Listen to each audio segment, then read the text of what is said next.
ఆంధ్రప్రదేశ్ ముఖ్యమంత్రి వైఎస్ జగన్ ఎన్నికల ముందు మొత్తం 714 హామీలిచ్చి కేవలం 15% హామీలు నెరవేర్చలేదని తెలుగుదేశం పార్టీ నేత ఉరవకొండ ఎమ్మెల్యే పయ్యావుల కేశవ్ విమర్శించారు.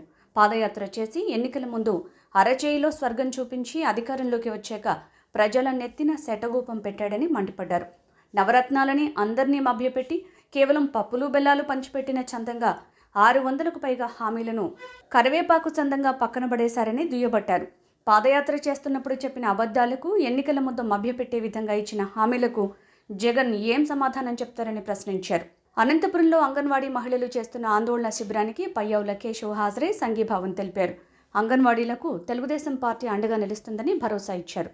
జగన్ పాలనపై తెలుగుదేశం పార్టీ త్వరలోనే శ్వేతపత్రం విడుదల చేసి బండారం మొత్తం ప్రజల ముందు పెడతామని పయ్యావుల కేశవ్ సంచలన ప్రకటన చేశారు.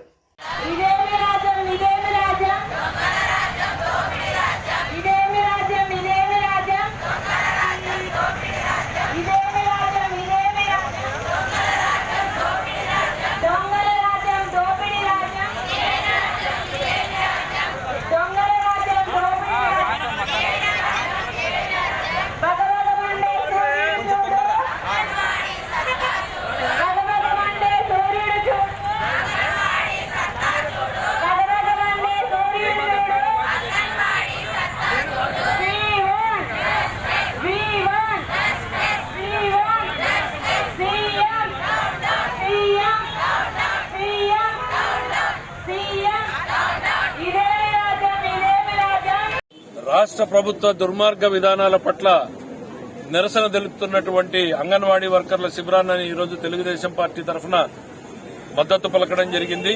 వాళ్ళు చేస్తున్నటువంటి డిమాండ్లకు కూడా తెలుగుదేశం పార్టీ మద్దతు పలికింది. గతంలో చంద్రబాబు నాయుడు గారు ఒక్కసారిగా వాళ్ళకి 6,000 రూపాయలు పెంచి 10,000 రూపాయల జీతాన్ని వచ్చేటట్టు, గౌరవ వేతనం వచ్చేటట్టు చేశారు. ఆ రోజున జగన్మోహన్ రెడ్డి గారు తెలంగాణలో 13,000 ఉంది, దానికన్నా ఎక్కువ ఇస్తాను మీకు అని చెప్పాడు. ఈ రోజు వరకు ఒక్క 1,000 రూపాయలు మాత్రమే పెంచినటువంటి పరిస్థితి. అన్ని వర్గాల్ని మోసం చేసినటువంటి ప్రభుత్వం జగన్మోహన్ రెడ్డి గారి ప్రభుత్వం. వాళ్ళేదో చెప్పిన హామీలన్నీ అమలు చేశామని చెప్తున్నారు. 714 హామీలు ఆయన ఇస్తే 85% హామీలని తుంగలో దొక్కినటువంటిది జగన్మోహన్ రెడ్డి గారి ప్రభుత్వం. దాని మీద శ్వేతపత్రాన్ని కూడా విడుదల చేస్తున్నాం. ఎన్ని వర్గాలకైనా హామీలు ఇచ్చాడు, దాన్ని ఎట్లా మోసం చేశాడు అనేటువంటిది కూడా మేము విడుదల చేయబోతున్నాం. ఆ 9 నవరత్నాలు మాత్రం ఇచ్చేసి నేను అన్ని చేశానని చెప్పి ఇదే నా మేనిఫెస్టో ఒక్క పేపర్ చూపిస్తున్నాడు. పాదయాత్ర మొత్తం చెప్పినటువంటి అబద్దాలకి ఏం సమాధానం చెప్తారనేటువంటిది జగన్మోహన్ రెడ్డి గారిని వాళ్ళ సూటిగా ప్రశ్నిస్తున్నాం. రెండవది, స్థానికంగా వచ్చేటప్పటికి జీబీసీ గుంతకల్ బ్రాంచ్ కెనాల్ కింద 26,000 ఎకరాల్లో రైతులు మిరప పంటను సాగు చేసుకుంటే వాళ్ళకి నీళ్లు ఆగిపోయిన పరిస్థితి వస్తే హంద్రీనీవా నుంచి వాళ్ళకి నీటిని మళ్లించాలి అనేటువంటిది రైతులు డిమాండ్ చేస్తే నీళ్లు ఆగిపోయిన 15 రోజుల పాటు మేము మౌనంగా ఉన్నాం.